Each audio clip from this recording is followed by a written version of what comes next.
আসসালামু আলাইকুম গাইজ, দেখতে পারতেছেন একটা চ্যানেল ইউএসএ কপিরাইট ওয়ার্কস।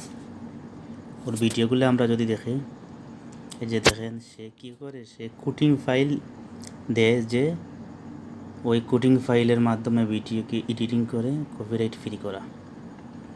তো আমি ওর সাথে যোগাযোগ করি, এই যে গোপালবার এটা দেখে। তো আমি আপনাদেরকে দেখাই ওর ভিডিওতে যে নাম্বারগুলো দিয়েছে। এই যে দেখেন তার তার যে এই যে নাম্বারটা দিয়েছে, হোয়াটসঅ্যাপের নাম্বার। ওই নাম্বারে যোগাযোগ করলে, ওই ওর সাথে যোগাযোগ করলে টাকা দেওয়ার পর তারপর সে কুটিং ফাইল দিবে। তো আমি ওর সাথে যোগাযোগ করছি, দেখেন এই যে দেখেন ওর সাথে আমি যোগাযোগ করছি। তারপরে ও আমার সাথে কথা বলছে। তারপরে ওরে আমি বললাম প্রাইস কত, বললো 3000 টাকা। তারপর ওরে আমি জিজ্ঞেস করলাম এটা কি কাজ হবে, সে বললো হ্যাঁ হবে। তারপর এরকম ওরে আমি আমার চ্যানেল দেখাইছি, দেখেন চ্যানেল সব কিছু দেখানোর পরে সে আমাকে বলছে, দেখেন এই চ্যানেলটা যদি আমাদের দেখানো অনুসারে কাজ করে তাহলে 48 থেকে 72 ঘন্টার মধ্যে মনিটাইজেশন করতে পারবেন, এটা গ্রান্টেড। আমাদের দেখানো প্রসেস অনুযায়ী দেখেন সে বলছিলেন। এত কথার পরে তার পরবর্তীতে ওর সাথে আমি আরও কথা বলছি। তারপরেও আমাকে দিয়েছে নগদ পার্সোনাল নাম্বার।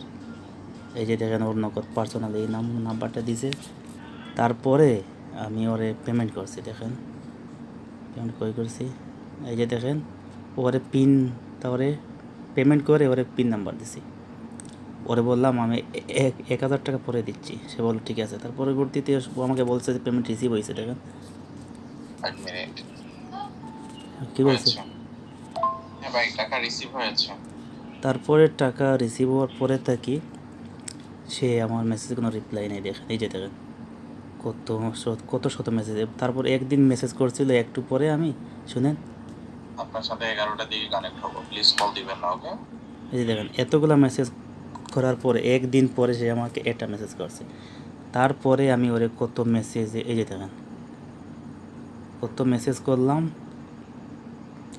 কত কল করলাম, এই যে দেখেন প্রায় 100-র উপরে কল, 100-র উপরে মেসেজ। শেষে সে আজকে আমাকে ব্লক করে দিছে। তারপর আমার আরেকটা হোয়াটসঅ্যাপ ছিল, সে এটাতে ব্লক করে দিয়েছে।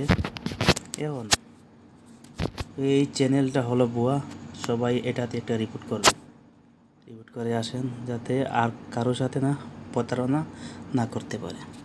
এবং এই ভিডিওটা এর যে যতগুলা ভিডিও আছে সবগুলার কমেন্টে লিঙ্ক দিয়ে দেবেন, যাতে কেউ ওর ভিডিও দেখা আইসা কমেন্ট চেকিং করবে যে সে সত্য কিনা মিথ্যা।